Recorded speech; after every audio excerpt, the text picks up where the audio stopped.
Hey everybody, Riot Mort here, and we are back. We have made it to the patch 13.6 rundown, and this is the mid-set for Monsters Attack, titled Glitched Out. So, as always with a mid-set, this will include a soft ranked reset, where your rank will go down one tier. Unless you're Master Plus, then you just go down to Diamond. It'll include some new champions, some new mechanics, some old champions will come out, some changes, and yeah, it's not a full set, but it's a nice refresh to the set. So we're going to talk about what changed, what you can look forward to, and this is a rundown, especially if you didn't get a chance to play PBE. This should get you all caught up with everything that happened and ready to go as you start to play when it goes live tomorrow. So with that, let's jump right in because we got a lot to cover.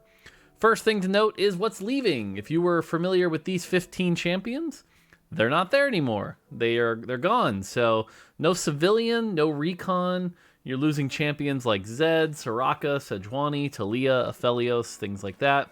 Zoe, I know, a personal favorite of mine that got rid of. Yumi, maybe not a personal favorite of a lot of people, but you know, it is what it is. So these 15 champions and these two traits are gone. So we get to talk about what is replacing them. Also to note is some of the champions may have changed. For example, Ashe and Vayne are no longer recon. They lost recon. Ashe became a sure shot, while Vayne didn't gain any new trait, but did gain some stats, which we'll talk about later.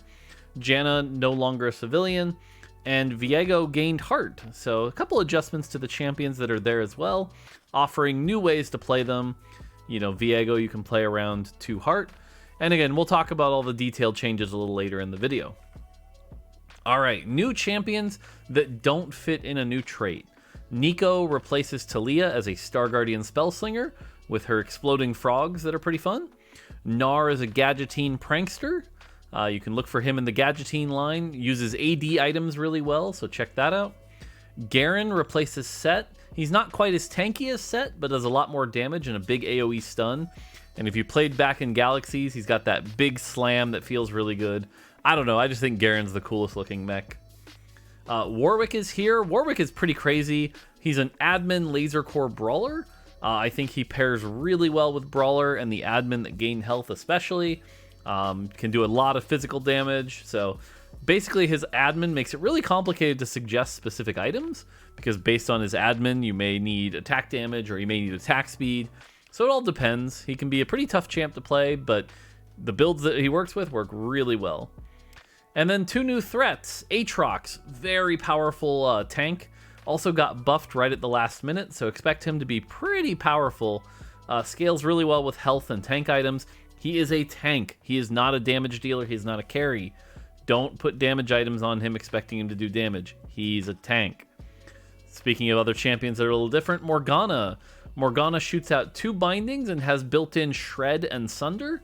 So that can be really good if you're missing things like an Ionic Spark or a Last Whisper. But do note, Morgana is a backline champion this set. Do not put her in the front line. She has 4 range. She sits safely in the back, can use things like Shojin, Deathcap. But yeah, don't put her on the front line. Don't make that mistake. Cool. One of the new traits is called Quickdraw. This is a new class. People like Lucian, Ezreal, Kai'Sa, and Misfortune use this. And basically the idea is that it makes their abilities do extra abilities, extra damage. So for Lucian and Misfortune, this basically just means their spell does a bunch more damage. You can see it here in the animation. Misfortune shoots a little extra bullets that do some extra damage. If you run all 4, which I think is worth it if you have a heart, it can do a lot. There is no Quickdraw emblem. So be aware that there's no weird cases with like, what does Quickdraw Jhin do? Nothing. You can't make that happen. Now, the one special case to talk about here is Kai'Sa. Kai'Sa works a little weirdly with Quickdraw in that it actually affects her basic attacks. So she goes 1, 2, and then shoots a bonus attack, which makes her proc her spell more. But what that means is you really only need 2 Quickdraw with Kai'Sa. So if you're playing Kai'Sa carry, 2 Quickdraw. If you're playing Misfortune carry or maybe an Ezreal or Lucian reroll, consider 3 or 4 Quickdraw. All right, Riftwalker is a pretty interesting new trait. Probably one of the favorites, I think, from this set. It's a 3-piece trait. You need all 3 or get the emblem. And what'll happen is they will summon a Zac So there's no offensive power. These champions are individually pretty strong. But you'll summon a Zac that can now gain the trait of one of your Riftwalkers. So, for example, here you can see in this GIF, when you put the Zac next to the Vex, you gain a mascot. When you move it next to the Jhin, you gain a Renegade. And when you move it next to the Pyke, you gain a Hacker. So you can pick what you need based on what you're looking for in that trait you're building. Pretty cool how you can customize that. And if you have a Riftwalker emblem, it will copy the last listed trait, which is usually a class. So for example, if you were to put a Riftwalker emblem on Lucian, I believe his last listed class is Renegade, and so he would become a Renegade, same thing. So you can't do anything cool with the origins with it, but really the Riftwalker emblem just kind of allows you to get it pretty early. But yeah, pretty fun trait. 3 new champions. Jhin is back. I like blue buff Vex as well. Blue buff Vex is a lot of fun. So yeah, pretty cool. And then we have Infiniteam. This is the big premier vertical that's coming this set. Infiniteam has 6 units, and the way it works is when you put 3 of them in, there will be a portal, and you can create clones from an alternate timeline. And these clones will come with items based on how late the game is. So it scales up. If you're in the late game, they'll come with 3 items. If you're in the early game, they'll come with 1 item. If you run 5 Infiniteam, you'll get 2 portals. Now, the thing to note is these portals can only be on the front or back line. So it's basically like, hey, you should copy a tank, or hey, you should copy a backliner. It is possible to have 2 backline portals or 2 frontline portals. So you will have to adapt based on those portals' locations.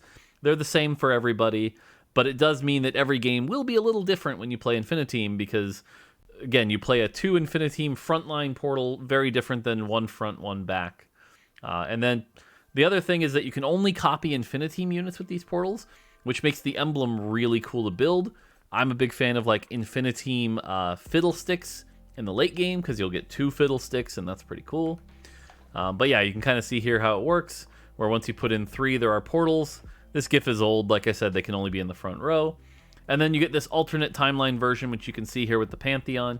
Comes with a Sunfire and a little lower health and a little lower damage. But yeah, pretty cool. And the last thing to note is Laser Core Emblem is no longer buildable. It's now Infiniteam Emblem. So you can get an Infiniteam Emblem pretty good. I like building this a lot because 7 Infiniteam I think is pretty powerful. It gives you 2 champions at 90% health, which is almost full. And they come with 3 built-in items. That's a lot of power. So pretty fun trait. I think right now it's going to ship pretty strong, especially if you can get it going in the early game. So definitely consider trying it out. All right, system changes. This is one I think everyone's going to be really happy for. And this is permanent. This is not just part of Glitched Out. But anytime you take something off the carousel, it will now pop off. You're no longer stuck with it. You're no longer like, oh, I can't take that champion because it'll merge with the sword I already have on. Nope. You can take it. The item pops off separately. Life is good. It makes it easier. And it pops off after Pandora's items for anyone who's wondering. We fixed that issue. So yeah, this is just a massive, massive improvement to the game, I think, that everyone's going to be happy with. If you've been playing on PBE, you've probably enjoyed it for a bit. But yeah, so this makes things really nice. And one of the key reasons we did this, amongst the fact that it makes the game better, is it allows us to do our set mechanic, which is glitched out carousels. And so glitched out carousels, something will be a little weird. Usually it can be something like here, you can see everyone's getting a champion duplicator. And so that's a very different carousel than normal. Pretty cool. Now, the stage 2 carousel will always be glitched out. 100% of the time, you will see a glitched out carousel. After that, there's a chance for more glitched out carousels later, which we'll talk about a little later, but yeah. And there's a bunch of different variations. Here are 2 examples. You can see one where just everyone has 2 items on them. So you have to make a hard decision, like, do I want the rod and the bow or the rod and the sword? As well as the 3-cost unit and the 2-cost unit. So it makes you think pretty quick. But then on the right, you can see an example of one of the weirder ones where instead of champions, there are component anvils, and those component anvils walk around and spin, and it looks adorable. They still come with their component, but yeah, so pretty neat. Definitely check them out. I'm a big fan of these corrupted carousels. They're just a nice little twist on the game. And for those of you that really like stats, I'll leave this up on the screen for a second, but this goes to show you how often you can expect these to show up. You can see on the left there, we have a very tailored table where it's like stage 2, or just stage 2 and 5, or just specifically stage 2 and 4 and 6. So it's pretty controlled. There's no like crazy high roll where it's 2 and 3 and 4 and 5 and 6 or anything like that. And then each carousel has its own odds. You can see here, you know, stage 2, for example, can't drop an all completed anvil, but stage 3 can. They also have their own eggs, which is pretty interesting. You'll notice on stage 2 and stage 3, there are these things called eggs. They're basically small, medium, and large eggs. And each of those eggs have their own drop table, which I'll show you in a second. But yeah, you can take a look at this, guys, to show you the things you can expect on the glitched out carousels. So, and then here are those eggs. So like I said, if you have a stage 2 egg and you get a small egg from the stage 2, you're looking at about 8 gold or maybe a component anvil. But if you get one of the larger ones, you might get 18 gold or even a tactician's crown. All the way to, if you get the stage 3 tier 3 egg, you might get a tactician's crown plus 6 gold or 2 thieves gloves. And the thing to note is everyone gets the same thing. It's very much like Lucky Lanterns for anyone who played that back in the day. But yeah, everyone gets the same thing, so it is fair, but definitely kind of like delays your power spike a little bit. So pretty interesting. Definitely check that out. Yeah. All right. Now we're going to talk about changes to existing stuff, and there's a decent chunk here. I'm going to power through it pretty quick here. We don't need to spend too much time on it, but admin obviously got rebalanced. Losing Soraka and gaining Warwick changes a lot of its needs and its power structure a lot. We also nerfed the 4-piece just a little bit from that bonus 30% to 25%. Admin's been overperforming for a bit, and this isn't going to change. So, like an example here, you can see on cast, the AP went from 10 to 25. Well, it turns out losing a blue buff user in Soraka made this much more needing to be powerful. Now, that being said, if you can get like an admin spat blue buff on Vex or something, you could do some pretty cool stuff now. But then in addition, you know, you can see some of these others have been buffed and nerfed. The drop below 66% HP, very good on Warwick, so that had to be brought down. On ally death has definitely been overperforming for a bit, though honestly didn't get nerfed that hard. Probably the biggest difference is you lose the gain mana, but otherwise still gain a decent amount of AP. I think that's really good on LeBlanc. So yeah. Other big things to call out is like permanent HP kind of got adjusted so that some of them are good, some of them are bad. Overall, the goal here is that admin should be more balanced, but let us know if you see any choices that show up in your admin shop, you know, that you're just like, I would never take that in a million years. Let us know and we'll continue to balance it. Oh, and one last change, I should have started first, but now instead of 3 choices, you'll get 4. Now that people are getting more familiar with it, we can offer that more choice, and hopefully that'll lead to a better experience where you see less dead options and consider playing admin. So again, still a complicated trait, but hopefully better balanced as we head into the second half of Monsters Attack. All right, other champ trait changes here. Brawler, a small nerf at 6 and 8. It's very good with Warwick. Warwick in particular with 6 and 8 and permanent health can do a lot of things, so trying to bring that down. Defender gets a little bit of a nerf at 2 and 4. And then we've also removed the taunt. The taunt honestly was causing more bugs and issues than we would like. Taunt is honestly one of the mechanics we're really not happy with. It just seems to cause more issues than it helps. So for now, we're going to take that out of the game. It's still on Zerat Portal, but we're taking a look at that as well. But small nerf for Defender. Okay, Duelists got a pretty big change here. And if you've been playing on PBE, they even got changed from what you've been playing. But the general idea here is that the attack speed at 4, little lower. Attack speed at 6 and 8, a lot lower. Duelists had this kind of unhealthy relationship where you'd get them in stage 3 and 4 very early and they would just blow comps up. But by the end of the game, fights were so explosive on the other side, you couldn't win, and it was like the best third place comp. So we're trying to change that a little bit by lowering its offensive power so it can't quite blow things up as well in stage 3 and 4. But now at 6 and 8, you get 10 and 20% damage reduction for the Duelists, allowing them to survive a little bit. It should make the pace of combat a little better, it should make their scaling a little better, and hopefully lead to a healthier curve around the Duelists. So they won't quite be as explosive, they should survive a little bit. Overall, it is meant to be a nerf, but we'll see. Gadgeting 5, very tiny nerf, going from 10 to 9%. Gnar takes really good use of that damage reduction and damage amp. Had to balance around that. Hacker gains a 5-piece, so you've got a 5-piece chase trait. Now that you can hit 4 with the the Riftwalker. So definitely wanted to add a chase there. And then the other thing to note here is 2 Hacker got a small buff. 3, 4, and 5, though, got a little bit rebalanced. And the thing to note here is part of that is now on the character who takes the Hackerum. So, for example, you could put Jax on the Hackerum, and if you have 3 Hacker, Jax will gain 10% Omnivamp, while the rest of the Hackers will gain 30. This does include the actual Hackers. So, for example, let's say you have Pyke and Shen and the Renegade emblem, the Hacker emblem. Then you put Pyke on the Hex, or on the Hackerum. Pyke will have 40%, and Shen will have 30. So this is a combination. So, for example, if you're running 5 Hacker and you put a Pyke on the Hackerum, he has 80% Omnivamp. You can get a lot of Omnivamp, but it also allows them to share it now, which is pretty cool. Laser Core got a big change now. It's a 3, 4, 5, 6. And if you get the 5 and 6, your whole team gains drones. Now, I'm going to call it out now. If you're looking to play Laser Core, the emblem or the heart from the Augments is a big, powerful thing you should try to get. It's very hard to hit 5 Laser Core without it, as it requires a 1 cost, a 1 cost, a 2 cost, a 4 cost, and a 5 cost. So it's pretty hard to get that going. But if you get the emblem or the heart from something like a Tome of Traits, you're going to be able to get that 5 earlier, which shares it for the team, which is pretty strong. So consider that. Mascot, we removed 8 Mascot because there's no real way to hit it. And then it got a small buff here, which is the bonus cheering per mascot goes from 1% to an additional 1.5%. So the cheering mascots lead to some more power in the late game. Otherwise, not too different, though. It's still there.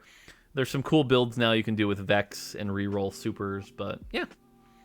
Mecha Prime got a bit of a nerf here, but this is not as big a nerf as it looks like, because turns out we found a bug that no one else had really seen, where 5 mech was actually sharing 90% HP instead of 100%. So 3 mech was technically more HP than 5 mech. It was a bad bug. It shouldn't have been there. So we fixed the bug and balanced around the 90% HP share. So now 3 and 5 is definitely different. 5 is a big upgrade. You're going to want to run 5 mech if you're running mech. But it also allowed us to kind of keep Draven a little underline here and make their HP not quite as dominating. So pretty happy with where mech is. And yeah. Oxforce got a small rework. It's still got that frustrating anti-death mechanic. We know that. It is what it is. But instead of attack speed, it now gives some armor and magic resist. So it really helps, because most of the champions in the trait now are very tanky. You've got Annie, you've got Alistar, and you've got Fiora, all tanks. And then you've got Viego, who really can benefit from that extra armor and MR. So it's an armor and MR trait now. Cool. Prankster, we added a fun 4-piece trait that now gives more heal and a longer stun. So you can try that out. Renegade is now a 3/5/7 instead of a 3/6, and gives extra damage just like it did before, just different numbers.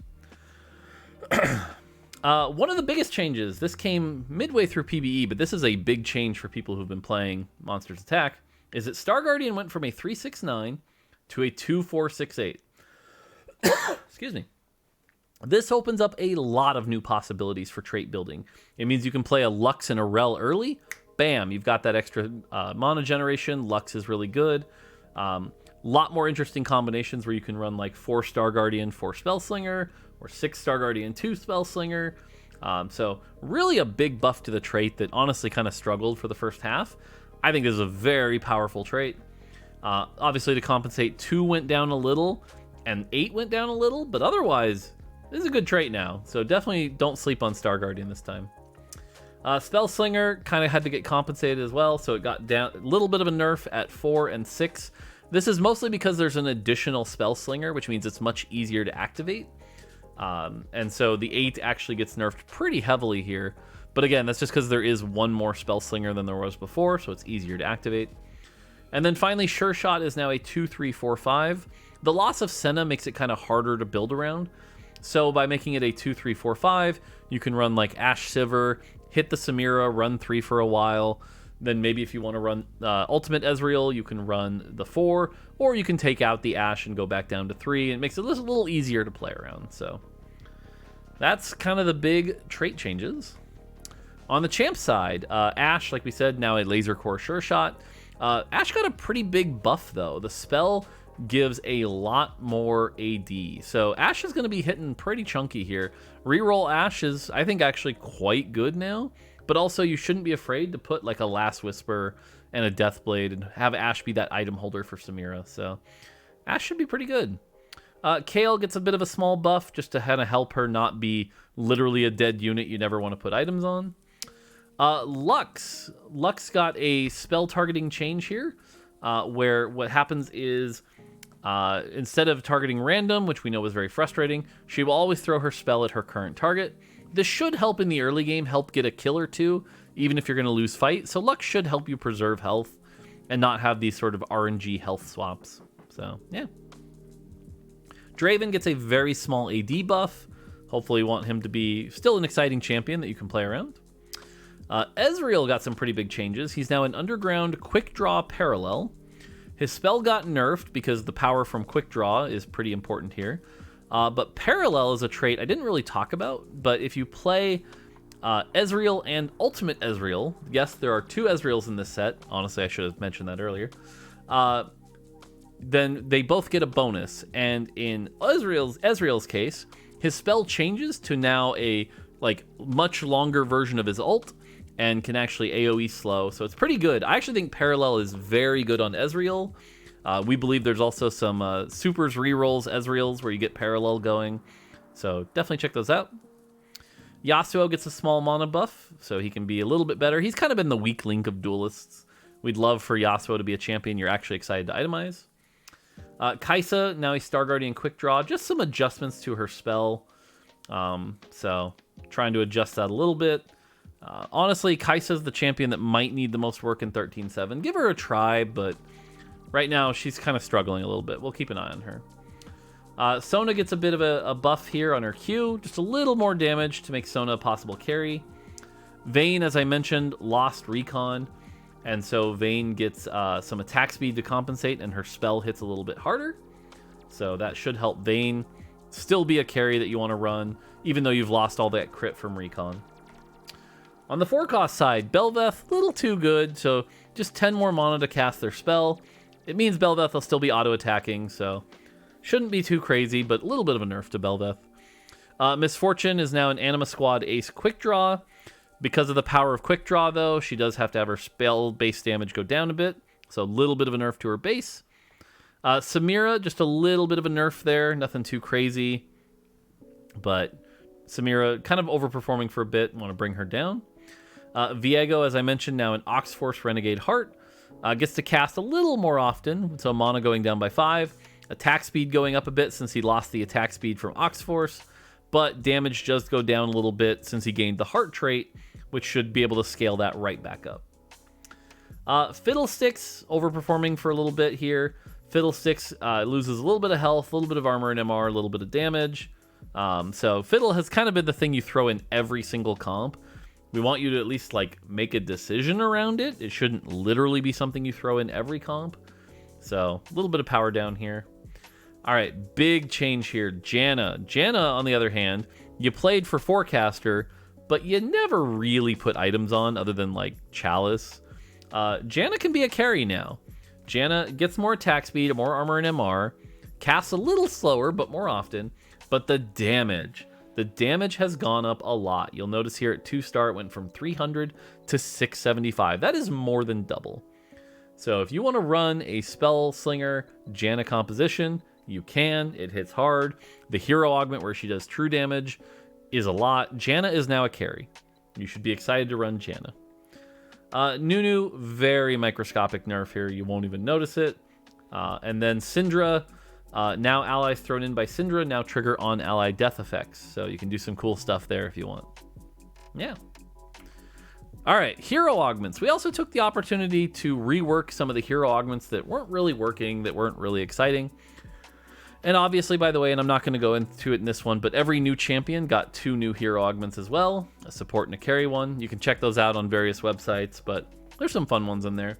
But as far as hero augments that got reworked, Annie carry augment now makes her spell larger, and every cast she stuns targets. So kind of turns her into like a mini Sejuani, which is kind of cool. Fiora carry augment. This is a big one. Don't sleep on this one. This augment is very good. Gain a Fiora.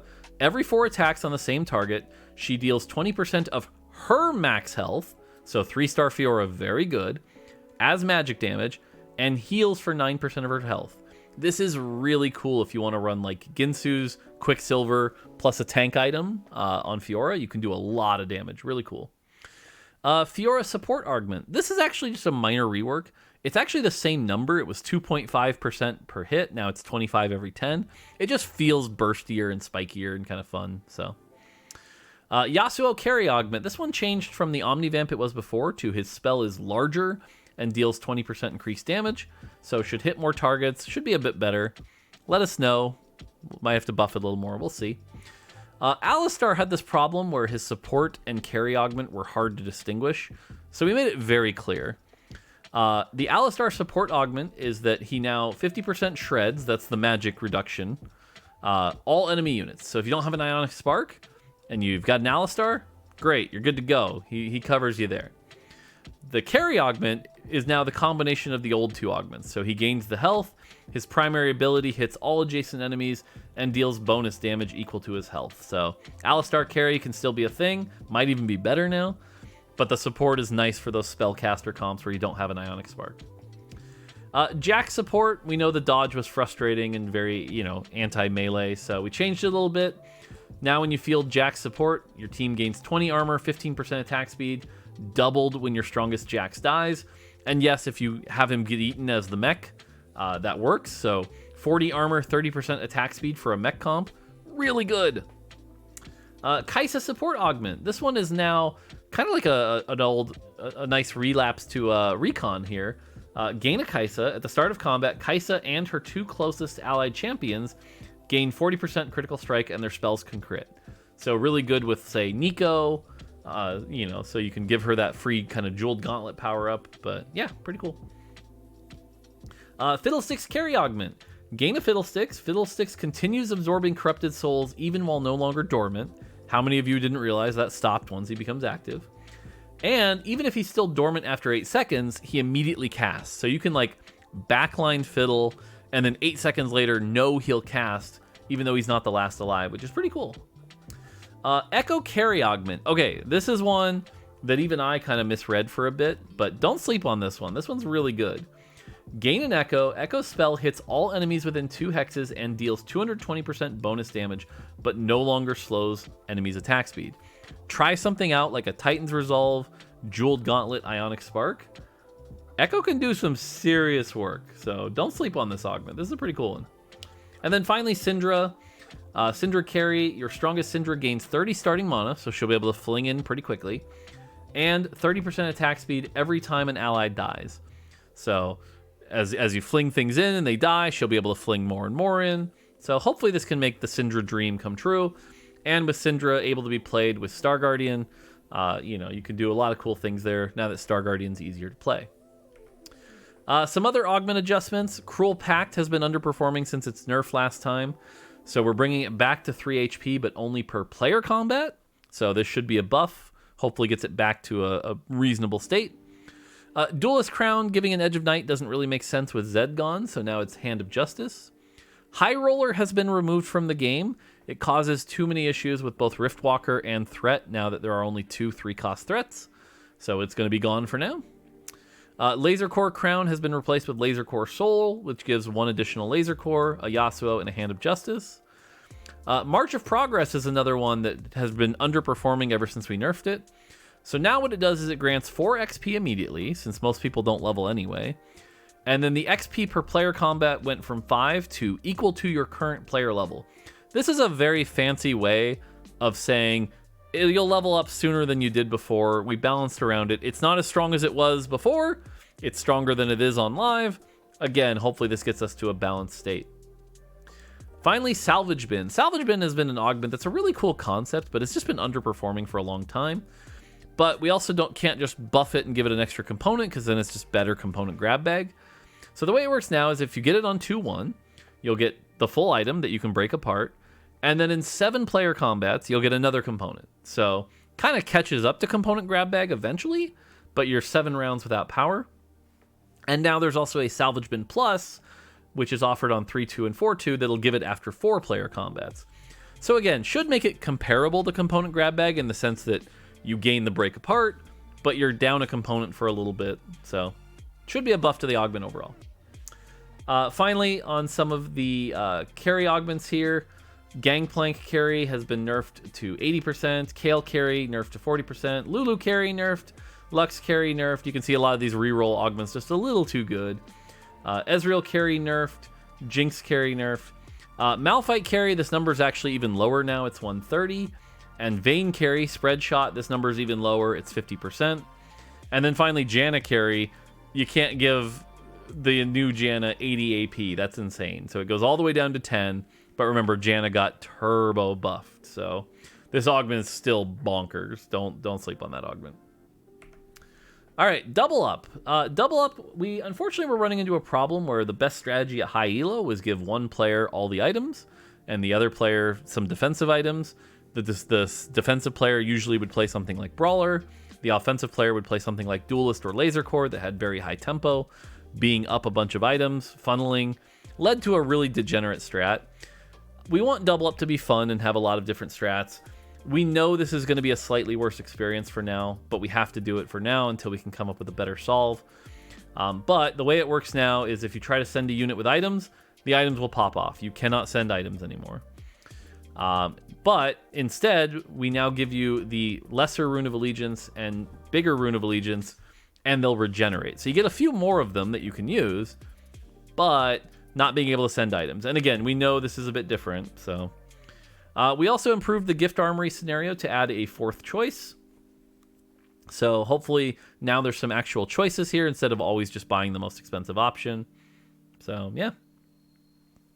Finally, Hyperroll. Hyperroll normally doesn't have carousels, but glitch carousels is kind of the mechanic. So we've added some carousels to Hyperroll. They take half as long. You release the bottom 4 and then the top 4, so they're very accelerated carousels. But they allow our Hyperroll players to be able to play the glitch carousels. So, yeah.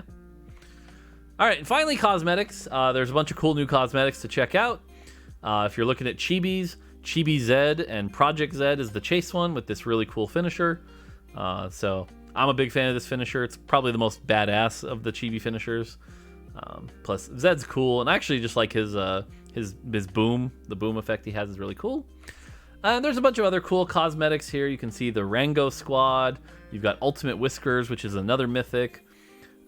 Shork is a big favorite. The Scuttle Crab, which is like a superhero version of the Scuttle Crab, which is cool. Yeah, so a bunch of good stuff here. And not pictured here are the maps from the Battle Pass. And then another really cool one is the Mythic map, which you like ride in on a giant monster. If you've been watching my stream or seen any of my videos lately, that's the map I've been playing. So yeah, a lot of really cool cosmetics for Glitched Out. So, and that's it. That is the changes coming that you can expect. So again, it's a mid set, lots going on here. I believe by the time this goes live, there's also the announcement about the future of mid sets. So if you haven't checked that out, check that out. Yeah, so there you go. 13.6 should be fun, and we'll continue on with normal patches and things like that. So yeah, again, we're hoping you're looking forward to the mid set. Lots to do. Another ranked climb to go. And as we head towards the end of Monsters Attack, be on the lookout for balance changes, maybe some for fun stuff, who knows. And yeah, cool. All right, that's going to do it for me. Hope you guys enjoy, and we'll see you next time. Until then, take it easy.